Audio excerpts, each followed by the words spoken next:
what we're looking at is not just FASD or ADHD, we're actually looking at a general problem in North America. A problem in, I think it's too warm a little bit over here. A problem in parenting, in child rearing, in education very much, and certainly a problem in medical practice. Because what we're seeing these days, we have a lot of kids who are being diagnosed left, right, and center with all kinds of disorders, and a lot of parents are getting more and more perturbed about how to handle their children's behaviors. The North American response is one of two possible, not only possible, but one of two main approaches. The first is behavior. In the behavioral approach, we take the behavior and we don't like it, so we try to change it. How do you change the behavior? Well, how do you punish the kid for it? And then the idea is if you punish them enough, they won't behave that way anymore. Or we reward them for the good behavior. The idea being, if you reward them for the good behavior, then they're more likely to engage in that. Now, notice that in neither of these cases are we concerned with what's causing the behavior. We're just looking at the behavior. We like it or we don't like it. So we say, more of this, less of that. Here's the punishment. Here's the reward. That's the behavioral approach. Which gets us to Toronto in June of last year, where a 9-year-old kid was handcuffed in school. And what happened was that this kid had Asperger's, and he had, as a part of Asperger's, as the part of all of these childhood problems, is poor impulse control and lack of ability to read social cues. So this kid, with his inability to read, hi there. I didn't mean to exclude you. So this kid, because he's different, he's got Asperger's, he's bullied. That's what happens to these kids. They get bullied. ADHD kids get bullied more often. Asperger's kids get bullied more often. Bullying is a whole other subject. So he got really upset in the classroom, and he started yelling or screaming or something. The teachers thought that the best way to deal with this would be to lock him in a room by himself, which they did, at which point he totally lost it, proceeded to break up the furniture, at which point they called the cops. And the kid ends up in handcuffs, a 9-year-old, in a school, in this country. The debate afterwards was, did the police do the right thing in handcuffing a child? Which is, of course, a completely pointless debate and the wrong question. The right question is, because once you call the police, they're going to do what the police do, which is to restrain people. That's what they learn how to do. The right question is, why was the school so devoid of understanding of what this child behavior was all about that could only respond by trying to suppress the behavior? In other words, the school wasn't asking themselves.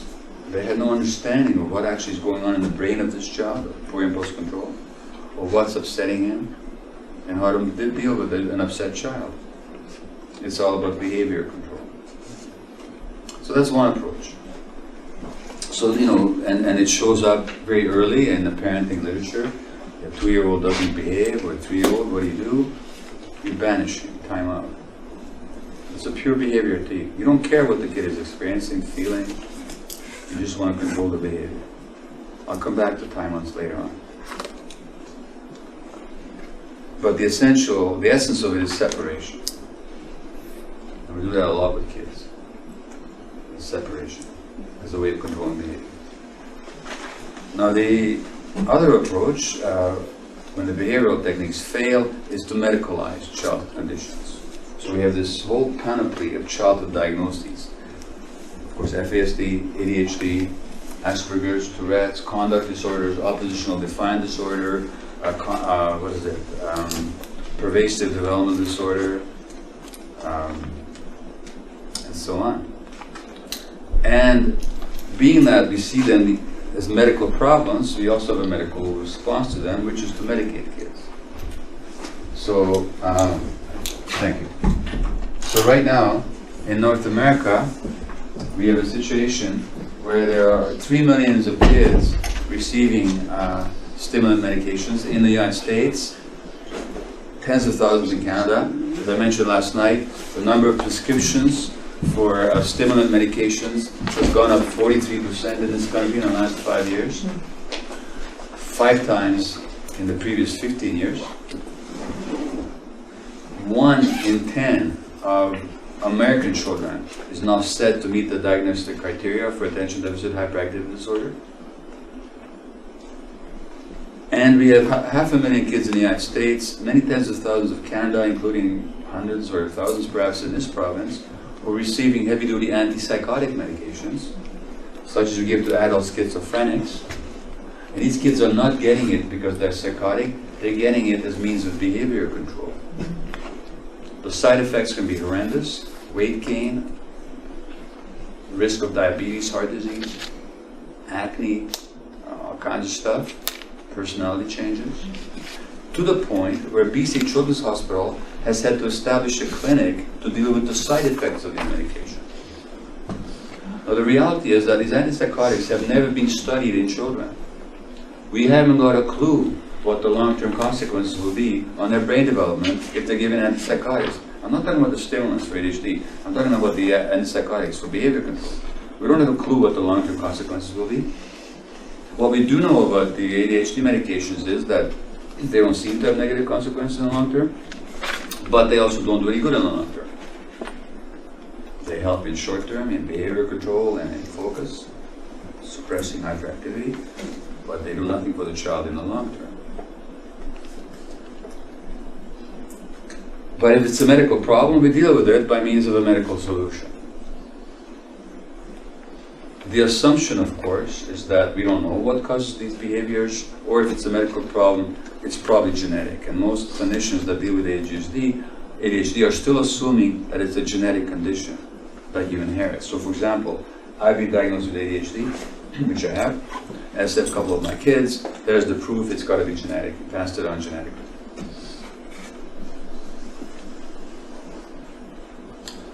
Now, of course, both of these approaches look only at surface manifestations.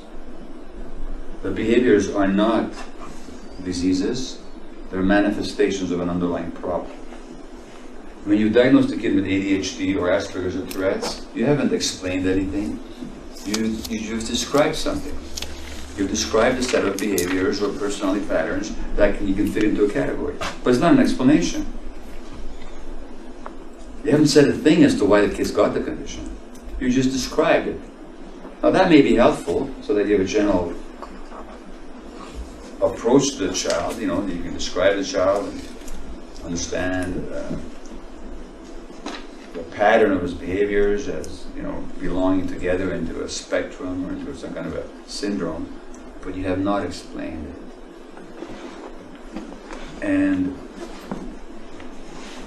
therefore, to try and change behaviors or to simply hand out medications is to fiddle with effects, but not to in any way have an impact on causes. So my intention here is to give you a perspective that encourages us and even allows us to deal with causes, not just the original cause of the child's condition, but the causes right now in his or her present situation. And those of you that heard me speak this morning or last night, that perspective is called the biopsychosocial perspective, which says that the biology of the child's brain and body is reflective of and is shaped by the emotional and psychological environment. So I'm not saying that there isn't a biological problem here. Sure there is.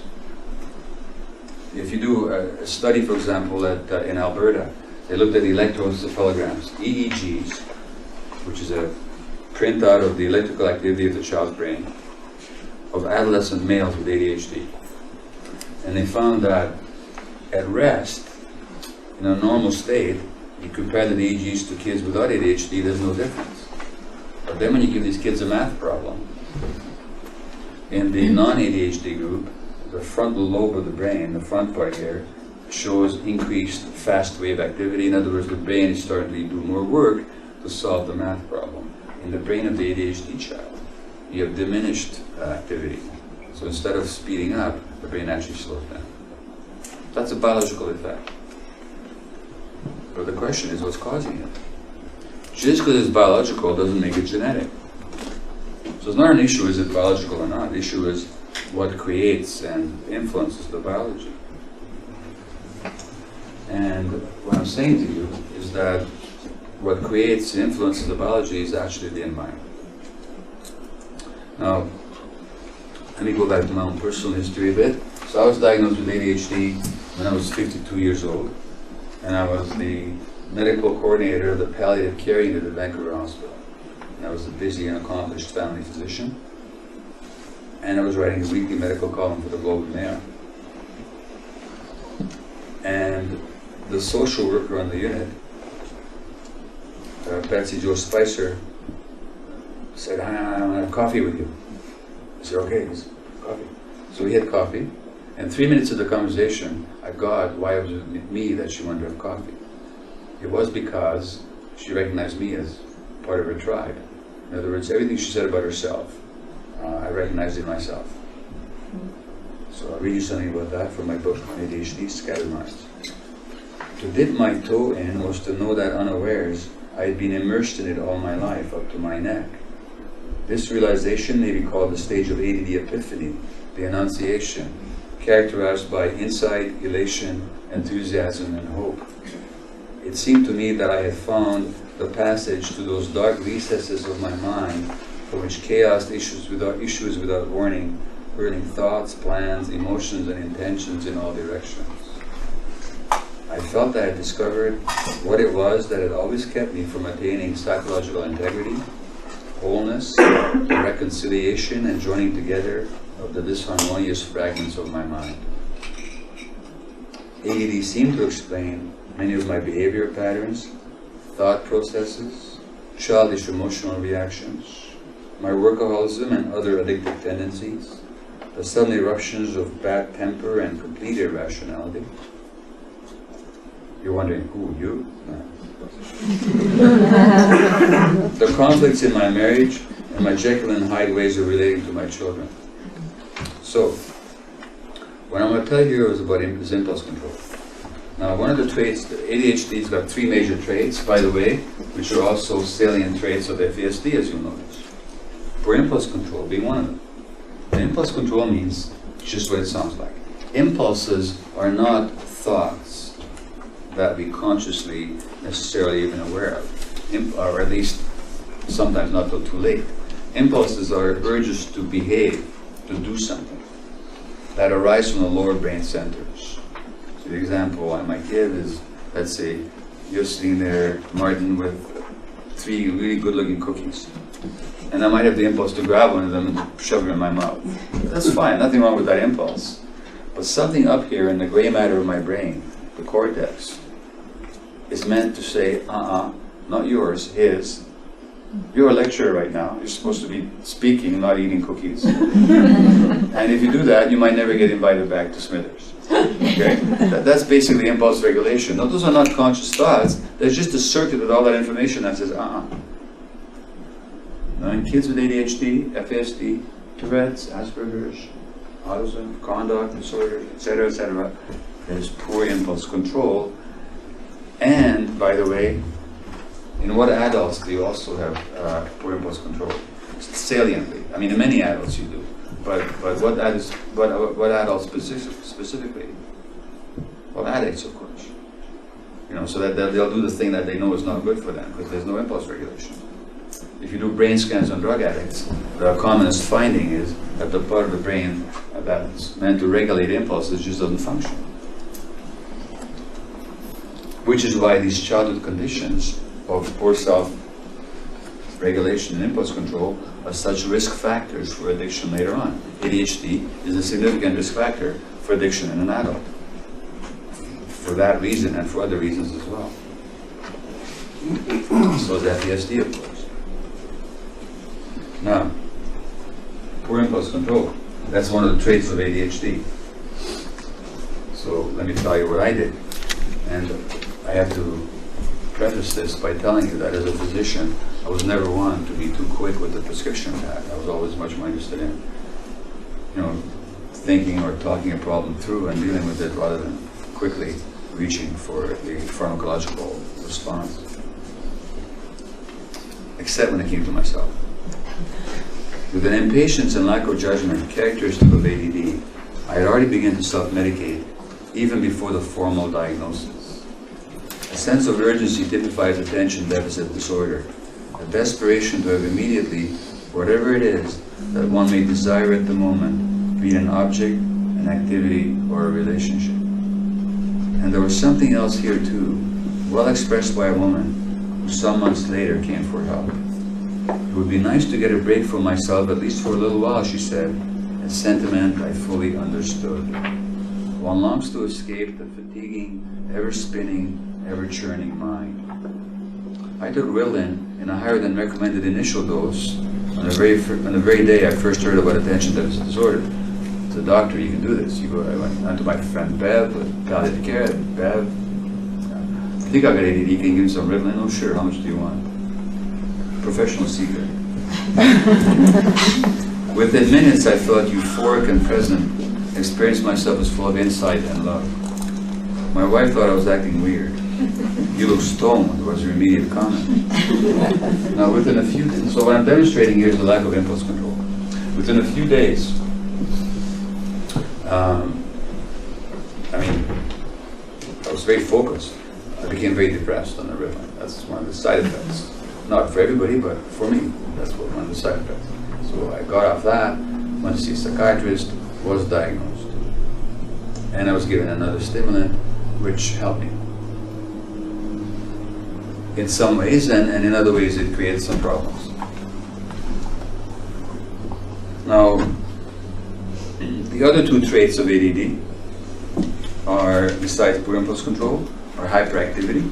So that's when you got the H in there, hyperactivity. So that, that's why I like to have a lapel mic and walk around rather than in front of a stationary mic.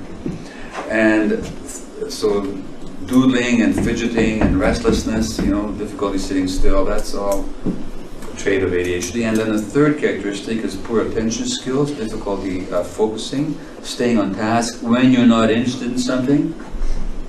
So a kid with ADHD can sit there for a whole 5 hours or 8 hours in front of a video game. Doesn't mean they got no ADHD, just means that they're tuned up with the TV set. So if you're not interested, you can't pay attention. So you're absent-minded, you're talking to somebody and you notice that they're just somewhere else. In a lecture, you might want to wander a lot. Listen to a piece of music. You might not be able to stay on the music. You start to do something, your attention wanders. You don't complete the first activity, and you go on to the next. And this is what these kids are like. So they start doing homework, and 2 minutes later, their attention off somewhere else. So these are the traits. But the question is, and I'm already seeing the nods of self-recognition in the room. Now the question is, what is this all about? Well, what I didn't buy into right from the beginning, even though I didn't really know the answer as to what this is all about, one thing I didn't buy into right from the beginning is that this is some kind of a genetic disorder. And the reason I didn't buy into the genetic disorder hypothesis, despite the fact that I had it, and I soon recognized that 2 of my kids did, is something that was just written up, if I can find it. In fact, here it is. In this month's edition of Pediatrics, which is the official journal of the American Pediatrics Academy. And it's called an integrated scientific framework for child survival in early childhood development. Everything I've been saying for the last 12 years is in this article. Not that I've made it all up, I'm just saying that I've been saying these things because that's how I see it. But the research has been there, but now it's not even controversial anymore. Not controversial, but that doesn't mean that most doctors know about it. They don't. The perspective I'm giving you now is completely foreign to the medical profession. Most of them. So if you ever go to Children's Hospital in Vancouver, you'll never hear this stuff. And that's a whole other question as to why not. But here's what the article says. Growing scientific evidence demonstrates that the social and physical environments that threaten human development can lead to, just listen to this, can lead to short-term physiologic and psychological adjustments that are necessary for immediate survival and adaptation, but which may come at a significant cost to long-term outcomes in learning, behavior, health, and longevity. They're saying that temporary adaptive survival techniques or survival modalities that help the child navigate difficulties at a certain point, if they become embedded in the child, ingrained in the child, they lead to difficulties later. That's what tuning out is. Now, let me give you an example. See, tuning out is nothing genetic, not a genetic disease, it's just a survival thing. Let's say that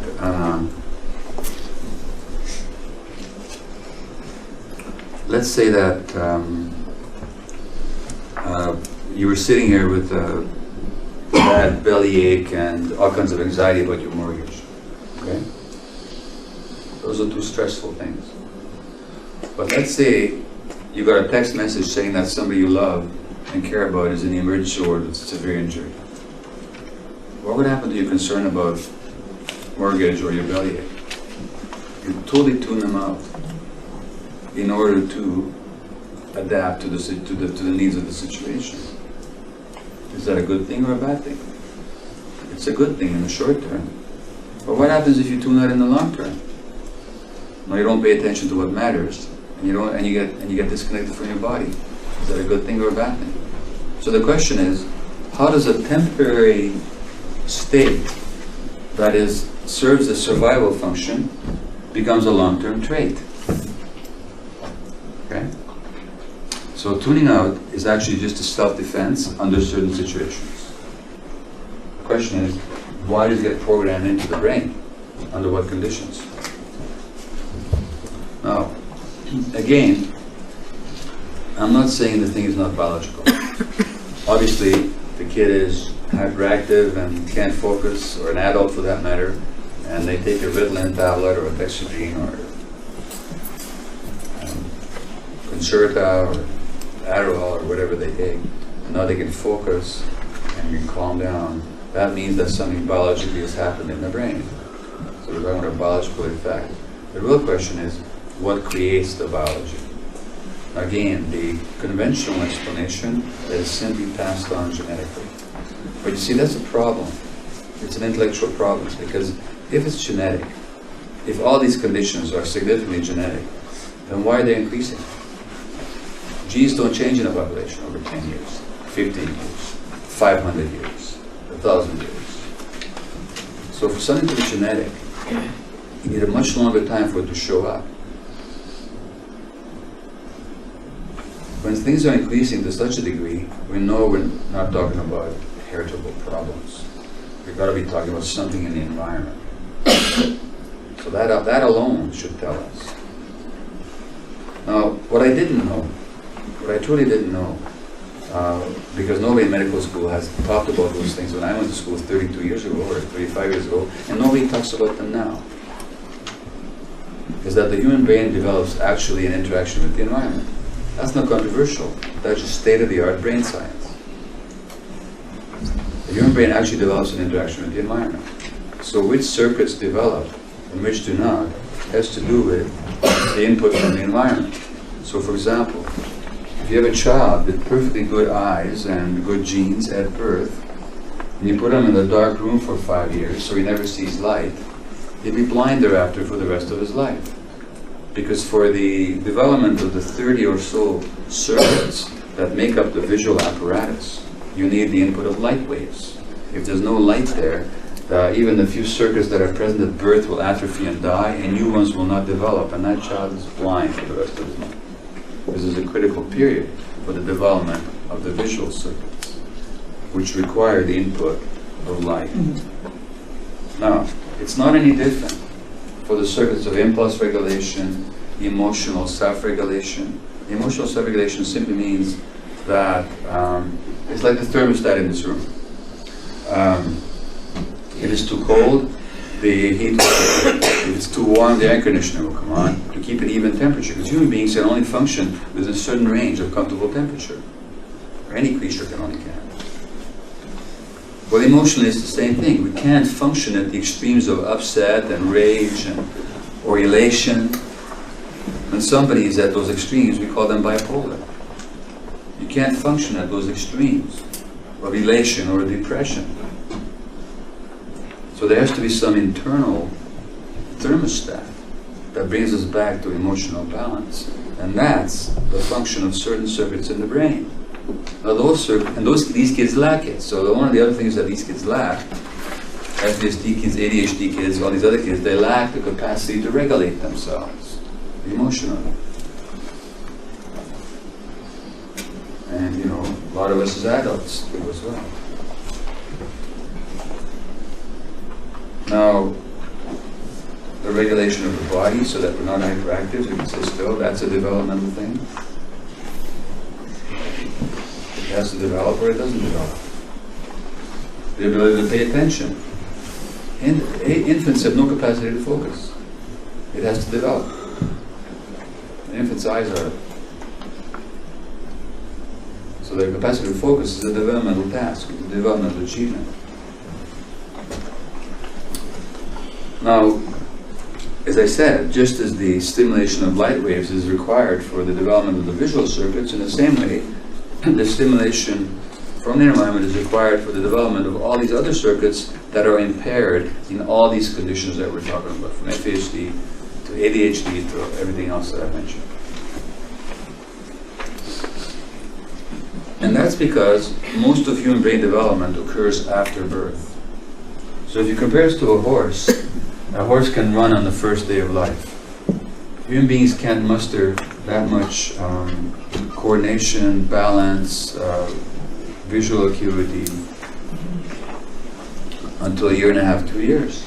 And that means that the horse, at the moment of birth, is 18 to 24 months ahead of us in terms of brain development.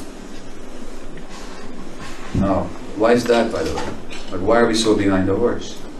It has to do with evolutionary logic, because, of course, what gave impetus to the development of the brain was the use of the forepaws as hands and the digits as fingers. So as we start to do this and hold objects and use tools, our brain gets larger and larger to plan and control all that stuff.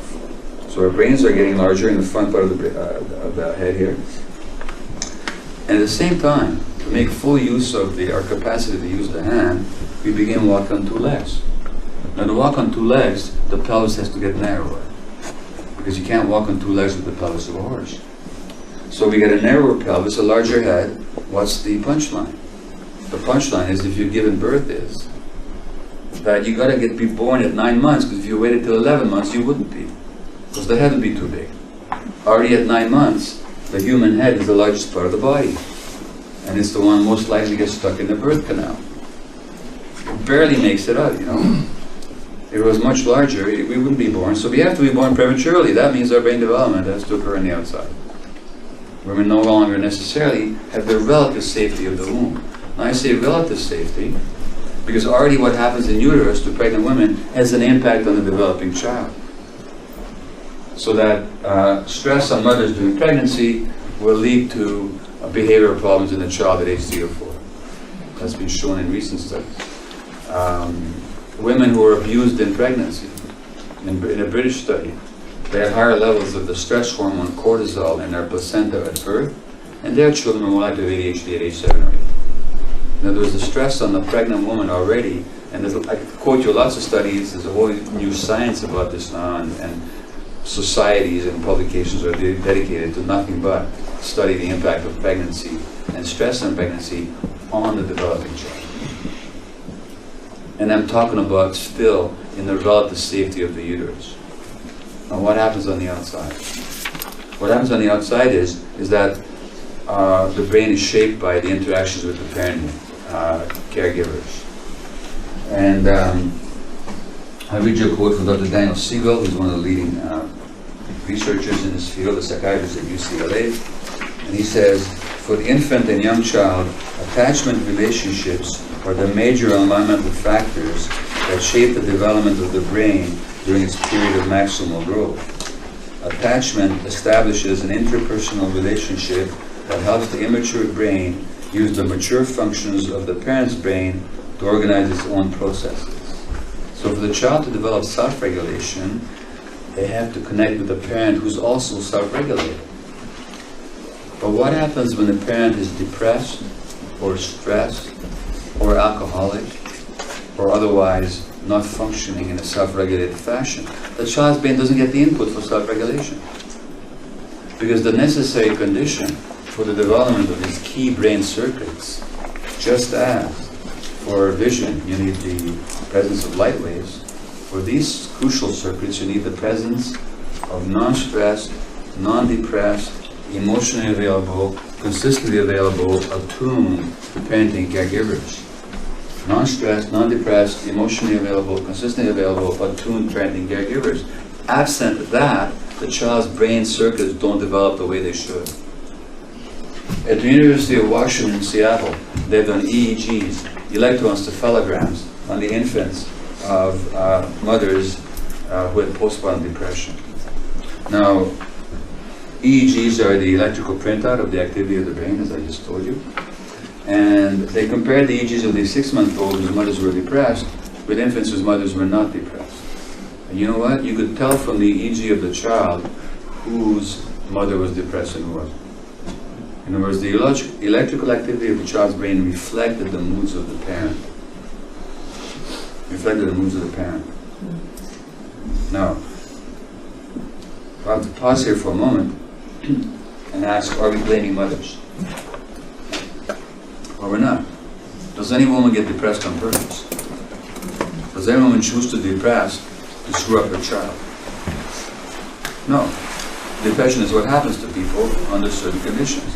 My wife had a postpartum depression with our daughter, who's now 23, and she's got ADHD. The postpartum depression in the mother is a major risk factor for ADHD in the child.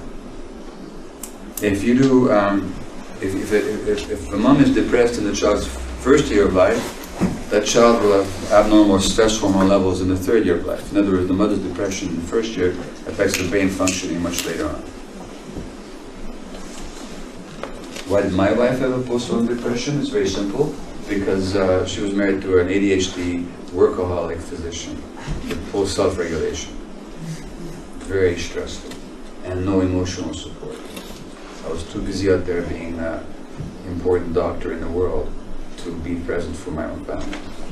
So she gets depressed, and then our daughter doesn't get the right input that she needs. And now she's got ADHD. So I passed it on all right, but I didn't pass it on genetically. I passed it on because the conditions in our home were such that healthy development could not take place. And when we give Ritalin to kids or to adults, we're elevating the level of a chemical in the brain called dopamine. Dopamine is the essential chemical for incentive and motivation. When you don't have it, you have no motivation.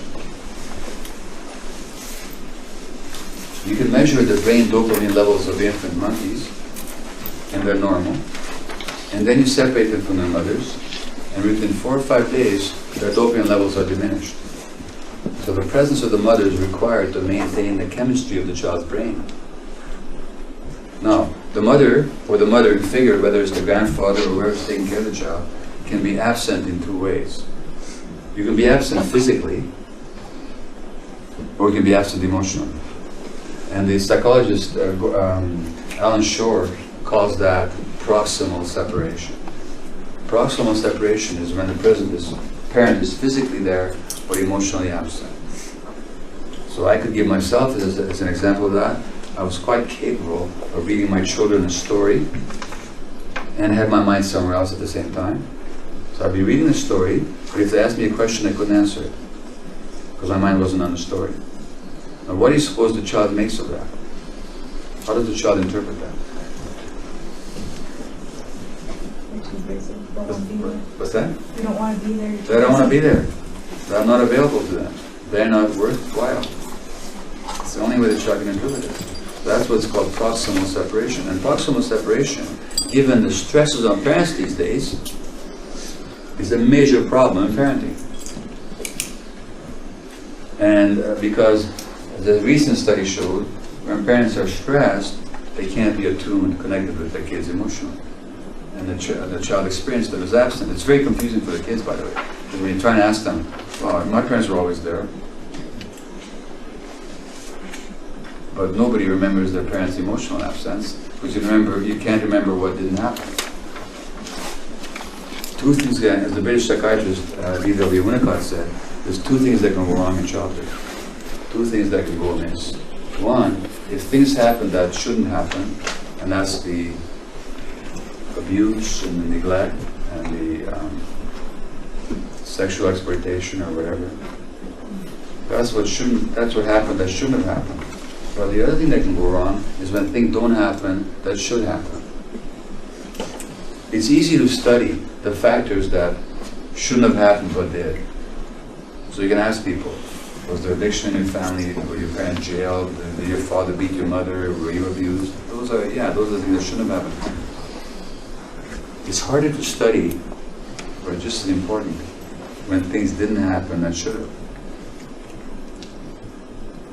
And I've talked to so many people that tell me, oh yeah, I know my parents were loving, wonderful people. And they were. But then you ask the question, when you're upset as a child, who did you talk to? Nobody. Well, that's what should have happened. Is there should have been somebody there to really see the child and to recognize the child's distress. That's often lacking.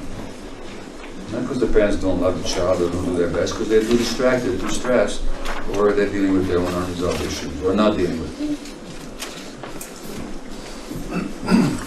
I talked about attunement. Now, attunement is an important. Okay, so let me go back to brain development before I get there. So brain development. So much of that happens in the first few years of life. So 80 or 90% of the development of the brain happens after birth. By the third year of life, the end of that, the human brain is 80% adult size, or 90% adult size. The human body is only 17 or 18% adult size. So it's a rapid period of development, or a period of rapid development. So there are times in the first year of life when literally every second, so consider this space of time. In that space of time, 1 billion connections are being made in the brain. So it's a highly sensitive period. And the environment decides or influences which circuits will survive and which circuits get pruned out. The babies get many more circuits than they need, many more connections than they need. It's a little jungle. If you looked at an EEG of an infant, and you didn't know it was an infant, you thought it was an adult, you would be looking at a dying person. And the brain gets totally disorganized. That's what the baby's brain is like. Except, due to the influence of the environment, all that disorganization turns into organization, and the circuits that are not needed get pruned out. That's called synaptic pruning. And the ones that need to be there get wired in and strengthened and connected and reconnected and developed into systems and circuits and so on. But all that depends and depends upon the right environment. Now think about tuning up. So let me answer this question. If I were to stress one of you right now, be inappropriate, physically or emotionally intrusive or aggressive, what would be your options?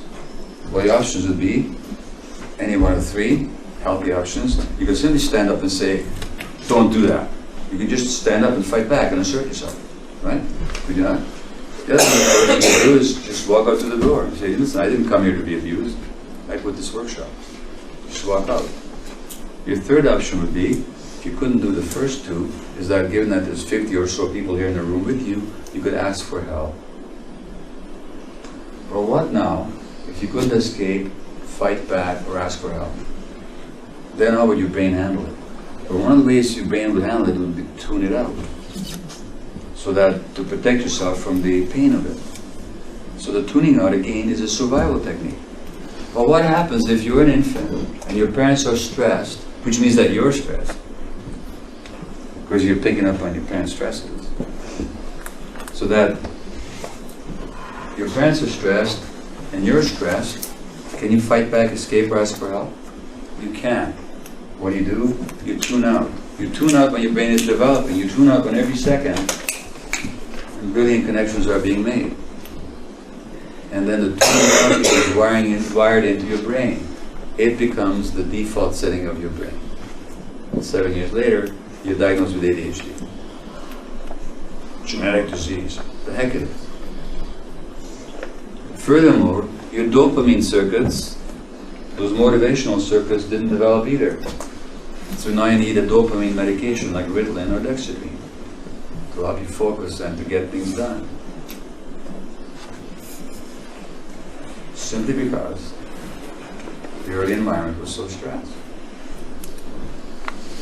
Now, when it comes to FASD and ADHD, first of all, you can notice that all the behavioral traits of ADHD are also true of the behavioral traits of FASD. Poor impulse control, lack of emotional self-regulation, hyperactivity, low ability to concentrate.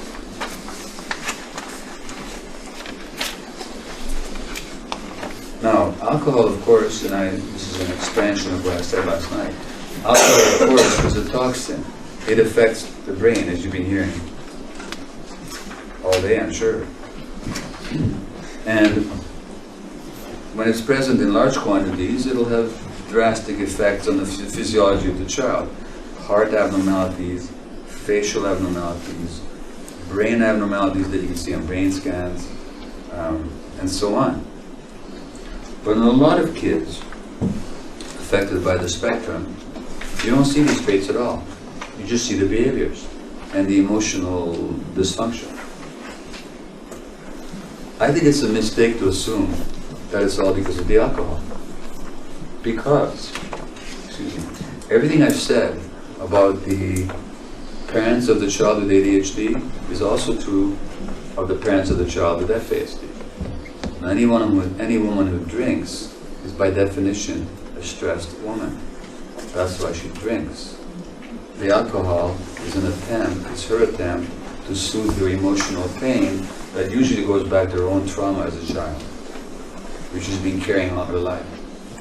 Because she was traumatized, and that's not my opinion, the large-scale studies again show that the more adversity there is in childhood, in other words, physical, sexual, emotional abuse, and all these other factors like parental absence or violence in the family and so on, the greater the risk of alcoholism, the greater the risk of obesity, the greater the risk of addiction, and so on and so forth. So the alcoholic is simply somebody who was traumatized as a child and is using the alcohol to soothe their emotional pain and to get their mind into a more acceptable state. Likely, of course, if they had those experiences in childhood, they have not created for themselves a stress-free environment as adults either. More than likely, they'll be in a relationship with a male alcoholic, perhaps, or in an abusive relationship, and in many ways leading a life that's full of stress. Now, is it just the alcohol that's affecting that infant in the uterus? Heck no. It's also all the stress on the woman, for the same reasons that I've already explained. And that child is not born into a happy environment. Because if the parents are drinkers, that child is born into a highly stressed and unstable environment. So all those years of brain development are occurring under conditions of high stress, having that impact on a child's brain circuits. So what I'm saying is that the relationship between FASD and ADHD is very simple. They both come from the same source. Stress in the parenting environment. With the addition that in the fetal alcohol syndrome situation, you also have the added effect of alcohol to lesser or greater degrees. But the significant difference is between perspectives is that if we recognize that a lot of it has to do with stress and its biological effects, then we also know that the brain can undergo new development even later on in life. And that is what is called neuroplasticity. Neuroplasticity, the capacity of the brain to develop new circuits later on in life, given the right conditions. So I mentioned last night the studies done in Berkeley with rats, where they took rats with at different ages, young, adult, newborns, and they even took some old ones. They even took some rats at birth and deliberately brain damaged them. And then they exposed these animals to different levels of environmental stimulation. And 2 months later, at any age, at any stage, and even the deliberately brain damaged rats, if they're exposed to more nourishing environmental stimulation, social stimulation, they were better able to find their way out of a maze, they were smarter. And when you autopsied them, in the front part of the brain, they had larger nerve cells with more connections and richer blood supply. In other words, the environmental stimulation led to positive changes in the very physiology and structure of the brain. This is true of the old rats, this is true of the deliberately brain damaged rats. Which is to say that the key to working with these kids is the environment. And what is the key environmental factor? It's what was missing in the first place. Unconditional, non-stressed, attuned interaction with caregiving adults. Now let me tell you about attunement. Because attunement is what was missing for these kids. And it was missing because the parents were too distracted or stressed. Attunement is being on the same wavelength. Being in tune with. Being in tune. Emotional. So attunement is when you're in a certain emotional state and somebody who's attuned to you will get it and share it and reflect that back to you. So this is something that with babies we do instinctively. It's no big deal. It's not a big technique. It's simply something we do instinctively as human beings, as long as we're present. So with a baby who's upset, a 3-month-old who's crying, we will attune. We will not do what we'll do with each other or with an older child. We will not say something stupid like, get over it can't be that bad. We will not say, hey, 3-month-old, think of the starving millions in the third world. What are you whining about? The diaper's wet. So what? We're not going to do that. We're going to pick them up and we're going to go, ah. And what our facial expression and tone of voice and body language is conveying is, hey kid, you're sad.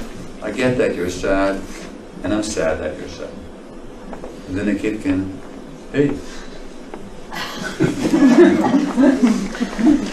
That's how the functions of the adult brain regulates the brain of the child through attunement. So these kids need a lot of attunement. Now, imagine what it's like for you. You're sitting there upset, and somebody slaps your shoulder and says, cheer up, it can't be that bad. I mean, even as adults, we get infuriated. But kids need attunement much more because they're much more dependent on their relationship, and particularly these kids do, because they've never had it. So there was a study done with mothers and children, small children, put into separate rooms, but broadcast to one another by means of closed-circuit television. So the mother would see the child on the screen, and the child would see the mother on the screen. And the child would wave, and the mother would wave back, and the child would wrinkle up her nose, make a funny face, and the mother would copy her. And everybody's very happy until they turn off the live feed and they replay for the child a video of the mother that was just made. She's still smiling, loving gestures, friendly, intimate expressions, being playful and funny, but the child gets upset very quickly. And why do you suppose? Because the mother is no longer responsive. It doesn't matter that the mother is loving and friendly. What matters is that the child is not responding to the parent. The mother is not responding to the child. So these kids need a lot of attunement emotionally. To go back to that situation in Toronto, the human brain or the human nervous system has three responses to challenge. One of them is the primitive reptilian response, which is embedded in the lower part of the brain, which is to freeze. That's called immobilization. It involves physical stillness so that you won't be noticed, and dissociation. So that a mouse, when caught by a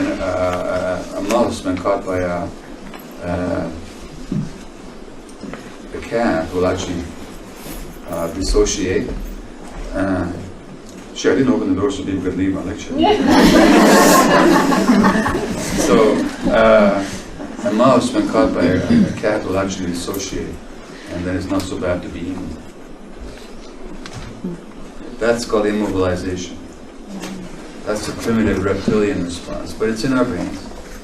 The second level of response is mobilization, where you a lot of adrenaline, and the heart rate goes up, and you're going to fight or escape.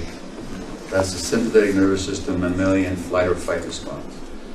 Those are defensive states. There's no learning that happens in those states. Now these kids, because they were traumatized early or they were just stressed early, from uterus onwards, are in constant defensive mode. They're constantly in defensive mode. They're either in immobilization mode or they're in hypermobilization mode when they can't learn. So they don't learn from anything that happens. They keep doing the same thing over and over and over again. They can't help it because there's no learning in those defensive states.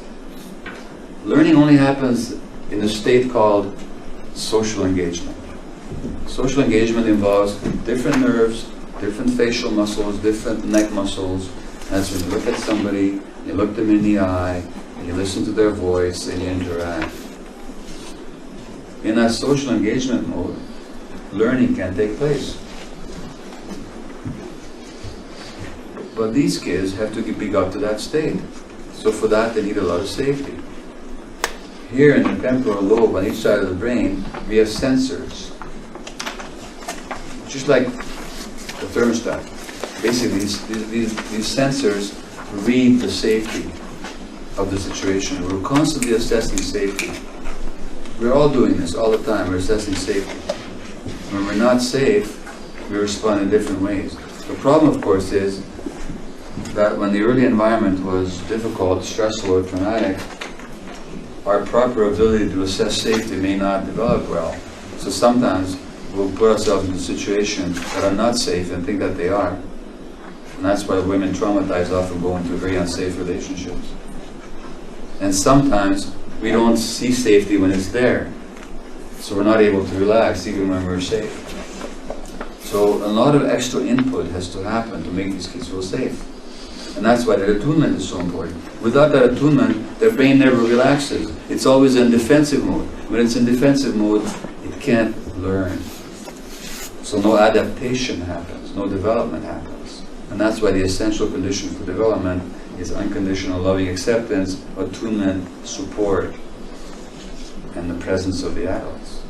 Not all the techniques that we use. There's nothing wrong with the techniques. But as the spiritual teacher Krishnamurti wrote, and whose quote I used in the beginning of two of my books, he says, action is meaning only in relationship, and without understanding relationship, action on any level will only breed conflict. The understanding of relationship is infinitely more important than the search for any plan of action. The understanding of relationship is infinitely more important than the search for any plan of action. So let me give you an example. These kids are often very oppositional. They resist, right? We even diagnose them with oppositional defiant disorder. Now here's the thing about oppositionality. Would you mind putting your hand up for me, please? So what are you doing when I push on you? I push back. And the harder I push? Push back because I don't want you in my life. Yeah, right. Gee, you don't. Okay. So the harder I push, the harder you push back. Okay? That's a natural human resistance to coercion. There's a natural human resistance to coercion, physical or emotional. My friend Gordon Neufeld calls that counter-will. Okay? Nothing wrong with it.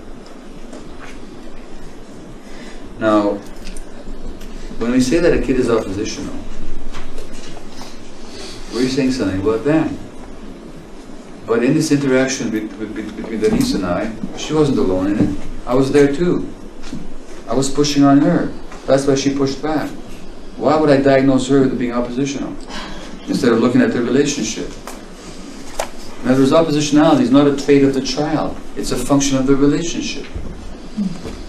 Now what mitigates oppositionality is relationship, right?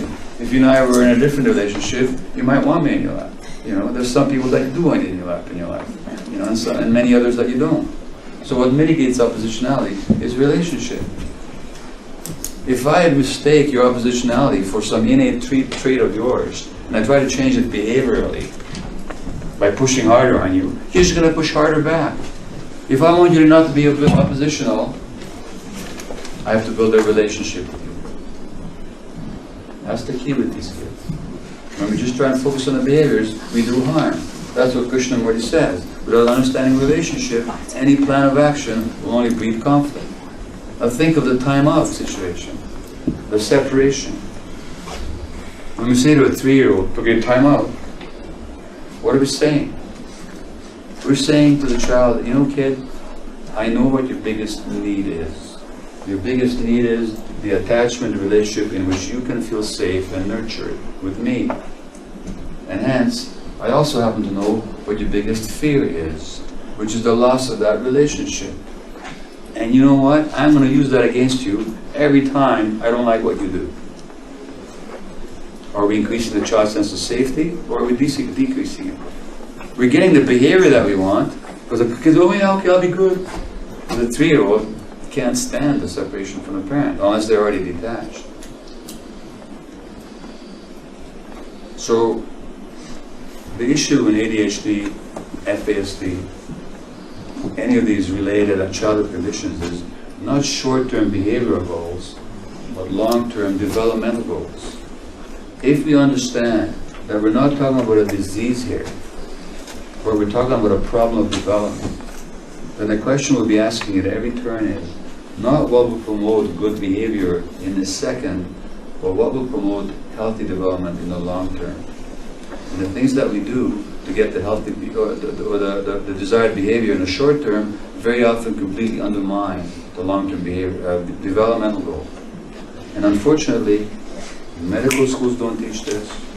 The faculties of education, I'm sure, don't teach it. They sure didn't when I went to educational school, when I was a teacher for a year. And I don't think they do now. And they don't teach it in schools of psychology either, which means we're constantly misreading kids. We're not seeing what matters. We're not looking at their emotional experience. I'm going to stop here for a moment. Just got to stop talking steadily. At what time does the session finish? 4:30. 4:30. Okay. Let me stop here for questions now then. Any comments or questions on that stuff? Yeah. Well, you made this point numerous times yesterday and today about the fact that medical community, education community, and our in some cases our parenting and I guess our political system is such that these things aren't being taught. Now we talked about research being in place that has established that these cases, this stuff exists. Yeah. Why the disconnect? Why the disconnect? And further, how do we make that connection? Yeah, well, the good news is that this information is getting out more and more now. At least now we have this article in this month's journal, Pediatrics Journal. Now, let me tell you, it's going to get ignored by a lot of people. I was speaking in Calgary at Calgary Children's Hospital, I think probably 2 weeks ago today, and this article had just come out, and I was talking to the doctors there, and I was saying all this stuff, and I said, look, here it is. Right here, and I was very pleased because, it was right there, in their journal. This response I got, and I said pretty much what I told you today. So blank. It was blank. Didn't know what to do with it. Part of the problem is that I could put the problem into the lap of the medical profession, is that we're just not training people the way we should. Of course, the influence of the pharmaceutical companies has a lot to do with it, because the research is mostly funded by pharmaceuticals. This research was not, but most research is. There's no profits to be made in nurturing relationships. Lots of profits to be made in selling drugs. So what is printed in the medical journals is stuff that's funded by people who've got a profit motive. That's an obvious fact. The fact that a lot of people that go into medical school are people who are very stressed and workaholics and all that, they haven't dealt with their own stuff, that also contributes to it. But, you know, it's beyond that. We live in a culture that separates the mind from the body. And since you asked a political question, I'll give you a political answer. The essence of this society is the profit motive. For the sake of the profit motive, we have to treat people like commodities. So people are fundamentally wealth-producing or wealth-consuming creatures, but they don't have any other function. And in a situation, and the schools actually, the way we have them now, you know where they developed? They were developed in Prussia in the 19th century, where they were industrializing and they needed a docile and obedient, but intelligent and educated working force. So they developed these schools, where kids sit the whole day and their hands behind their back and they respect the teacher's authority and all that. Well, that wasn't designed with the needs of the child in mind. Who in their right mind would design a school system where kids have to sit in the desk the whole day? If you're talking about children's needs. In other words, the system's needs are what's being served very often. And even now in the school system, very often, it's not the fault of individual teachers. I know what dedicated teachers are. And I know what stuff they go through to teach the material to the kids. But the problem is that the schools are even now not designed for the kids that we have. They're designed for some ideal students who learn at the same rate, at the same time, at the same age, in the same way. No child was ever like that. And instead of saying, what the school system ought to be saying, is that if due to the stresses and pressures and distractions of modern society, we're producing a lot of these kids with these problems, we better fit the schools around the needs of these kids. And if we did, we'd have a very different situation in the classroom and in the school setting. But no, we try and fit the kid in, and when the kid doesn't fit in, then we label them, and we medicate them, and we deal with their behavior. So, you know, I could go on much longer about your question, but there's a huge systemic bias against this kind of understanding. Well, and one of the reasons I ask it is because we're about to go through an educational change in our province that's on the books right now. Which is individualized education. Which means? Well, nobody's been able to articulate that to the best of my, and I've gone to many presentations. But one of the things that hasn't come out with that I've heard or observed is how do we deal with the issues that are arising and the labeling of kids. Yeah.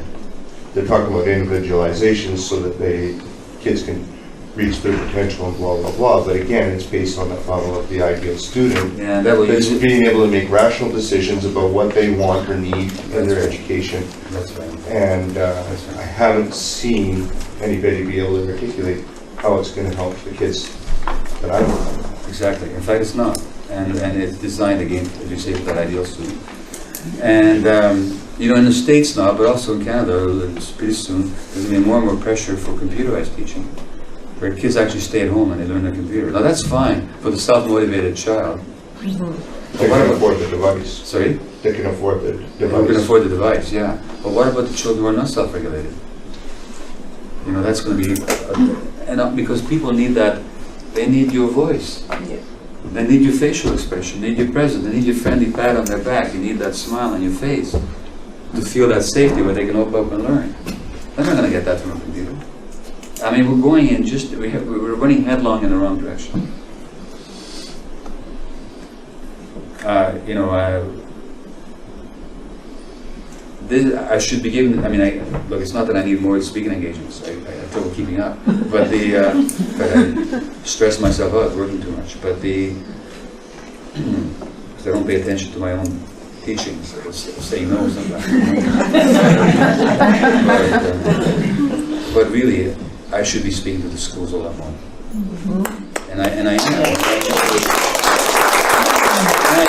And when I do, the response is always great. I mean, teachers have appreciated getting this stuff, you know. So I spoke with thousands of teachers.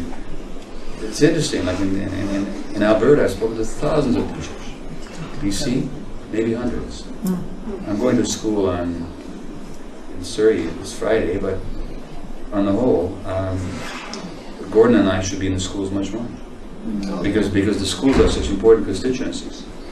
Where this information would actually make a difference.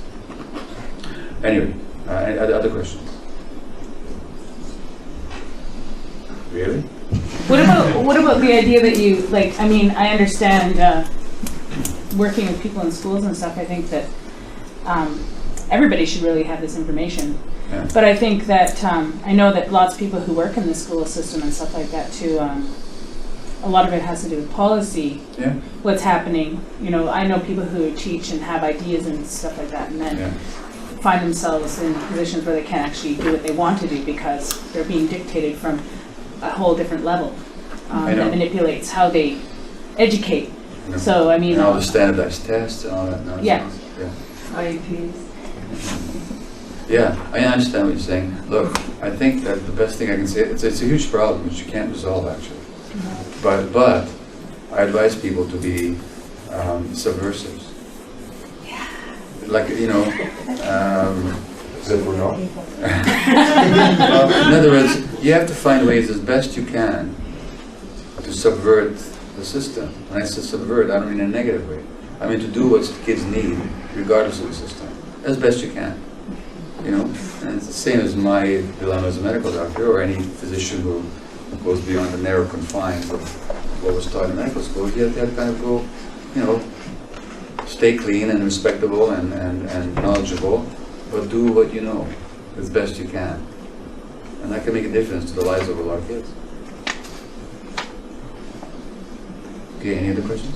Yeah. It kind of reminds me of like a lot of what you're speaking of, and a lot of what everybody else has been speaking of, is kind of around the idea of increasing social capital for families. Yes. And yet a lot of us are in different programs, and you know, like ministries will mandate parents to come to programs while their children are in school, elders are at home or wherever, and the generations are all just separated all day throughout the whole week. And nobody's working out of their needs and interests. They're, like you said, you're working based on societal demands. Yeah. And so schools are designed around that to produce. And so we would be so much more in a favorable position if parents of these children could work from their needs and interests rather than 9 to 5, always producing Monday to Friday. And one of the things that I was thinking of was like, wow, you know, like I'd be so much better off if my office was in the outdoors only, and if anybody wanted to access me, that's where I'm at, and my kids are with me. You might be a bit cold today. Yeah, oh, I'd love that. Would you? Yeah. Yeah, and like when I think about it, like my daughter's in school, my son's in daycare, Yeah. I'm here, my wife's somewhere else, you Yeah. know. It's very, very rare if we can all come together Yeah. and be in the moment and be present. And not only that, Mhm. even then you'll be obliged to have play dates and sleepovers and take your kids to this activity and that activity, and yeah, but it's just how it is. It's, you know, it's really the challenge. And so the challenge, if I can put it very bluntly, is to maintain sanity in the face of an insane system. And even the phrase social capital is very revealing. Why do we call it capital as it goes money? I know. That's just using it term that is real. And I'm not criticizing you. Yeah. I'm saying that even our phraseology reflects the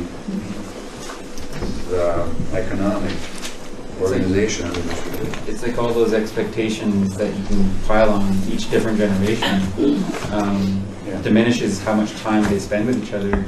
And if they didn't have to do all those different things, the children's development and even the family's development could be more community-based, more cultural, Absolutely. and we'll probably see a lot less of the struggle. Absolutely. So thank you. So I'd like to leave you on a positive note, which is that at the same time as socially, you might say things are getting more difficult, more and more people are waking up to how it is. And more and more people are recognizing there's information about child development and early brain development. It's much more prevalently available now than it was even 5 years ago. And again, it doesn't matter how troubled these kids are, their potential is enormous if we give them the right environment. And the biggest impact that you can have as individuals with an individual child is simply the relationship that you can provide, and you can do that in the space of 5 minutes. So that difficult as it is, and as challenging as it is, their potential for development and our capacity to support that development is really much greater than we sometimes imagine. And so, as the psychologist Marian Diamond, who did these rat experiments with these rats of different ages, she said that based on her findings, you never give up on any human being. You just don't. And I'll finish with a quote from a psychiatrist, Dr. Stanley Greenspan, who he's retired now, but he was for a number of years the head of the infant development program at the U.S. National Institutes of Health, and he was interested in autism. So, as a child psychiatrist, Stanley Greenspan has had a very special interest in the treatment of autism, a form of neurophysiological and psychological dysfunction far more disabling than attention deficit disorder. Dr. Greenspan reports that some children with autism have been helped to become intelligent and emotionally healthy with, quote, cognitive, emotional, and social skills in a normal or even superior range. And how they did that is through relationship. So he says, if large numbers of children who showed such severe physiological symptoms that were diagnosed as autistic or retarded could be brought into interaction patterns that allowed them enormous growth, what of lesser challenges? So if you deal with the autistic kids, not that that's fully understood yet, but if it can be done with autistic kids, it can certainly be done with these other kids as well. And let me finally put in a plug for animals here. Because animals get past all the mind stuff, they go directly to the emotional centers of the brain. You know? So that if a child can develop a relationship with an animal, and so there's actually particularly trained animals. I don't know if you know this, but there are people that do called equine therapy, it's called. They work with horses. These kids are great candidates for that. Because human beings, we're just about incapable of being so present and emotionally accepting as animals are. So for these kids, use whatever modalities are available. Play, outdoors, the land a lot. They really need to be connected to the land. Animals, and again, above all, your presence. Well, thanks for the attention.